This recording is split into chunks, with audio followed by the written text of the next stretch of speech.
hamper. Hi kids, today we are going to learn about E letter words and sounds.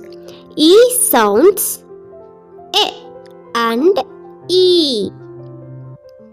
A, E, I, O, U. These letters are called vowels. Vowels have two sounds. So E has two sounds. One is A.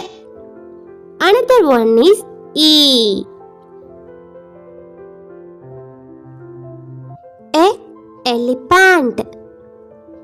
A. Egg. A. Enter. A. Envelope. A. Exit. A. Elevator. A. Echo. A. Engine.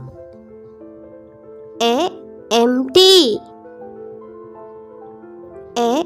End. E. Eat. E. Eagle.